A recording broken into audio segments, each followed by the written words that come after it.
Hi guys, welcome back to my channel.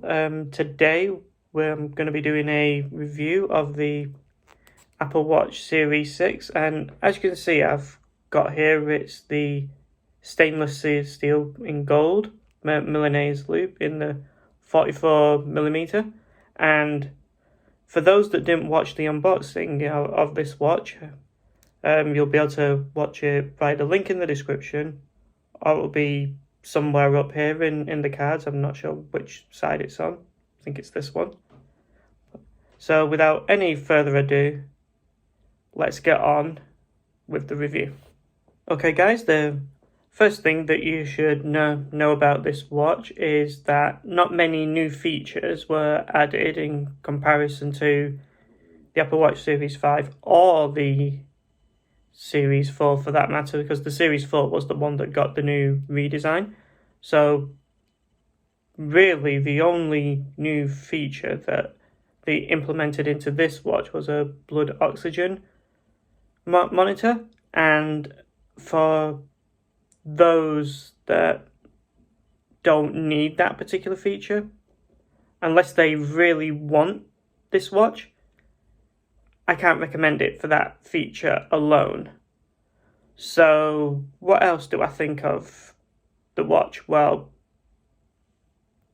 personally, I think if you want the best battery life possible, I would get the bigger size of 44mm, because instead of it just lasting a day and having to charge it every single night, I get 2 to 3 days out of this easily. So now I'm going to move on to who would I recommend this watch for. And as you can probably tell by what I've already said about it only having that limited feature, I would say if you have a Series 5, definitely don't update, because it has all the features from watchOS 7 on it. And I would say exactly the same thing for the Apple Watch Series 4 as well. Still don't update, because you'll get most of the new features as well. Now, if you have a Series 3 or older, it becomes a little bit more tricky, because you will be getting new features such as the redesign that came with the Series 4, as well as a bunch of other new features as well, such as the blood oxygen monitoring and all the features of watchOS 7, and I'm sure there's other features as well. Oh yes, the always on display, that isn't on the Series 3 or older, so that could be a worthwhile upgrade. However, I'm still not going to say to get the Series 6, because at the same time they actually brought out the Apple Watch SE, which is essentially the same design as the Apple Watch Series 4. You basically get all the same features of the Apple Watch Series 4, plus it's cheaper. So realistically, I would only say get the Apple Watch Series 6 if you really want to, or if you want to get a particular strap that isn't available on the other watches. So for the Apple Watch SE, you can only really get the sports bands and them sort of bands, as opposed to this metal one or the leather ones. So what I would actually recommend you do is, assuming you want a better band, is still get the Apple Watch SE and just pair it with a different band, either at the time of purchase or at a later date. But for most people, this is a really tough sell. As nice as it is,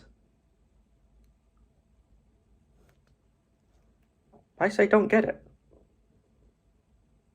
Either stick with what you have, or if you're in the market to get a new watch from scratch. Apple Watch SE. You know, they start from £269, which I get it. That's not cheap by any stretch of the imagination. But it's definitely cheaper than this one, for example, with the Milanese loop and stainless steel. And it's the 4G model as well. So we're talking £600-700 easily for this one. So yeah, get the Apple Watch SE. Or if you're an Android user, obviously get an Android watch, that goes without saying. Or even if you're an iPhone user and you don't want to get any Apple Watch at all, well, you can still get a Galaxy Watch as an example and just download the Galaxy Wear app because they're compatible with both brands. So, as a final conclusion, Apple Watch SE, or get, for example, a Galaxy Watch because they're compatible with both. I hope you enjoyed this mini review on the Apple Watch Series 6 because I've had this for 4 months now, and yeah, it's working great. And as you can see, I've got, hang on, let me just type my code in, try again. And as you can see, me personally, I've gone for Minnie Mouse on mine, but there's a bunch of different watch faces. I just prefer this one. So, as I say, thank you for watching this mini 4-month review on this Apple Watch, and I'll see you next time for another video. Don't forget to subscribe and hit the like button for the YouTube algorithm. It really helps out the channel. Thanks again, guys.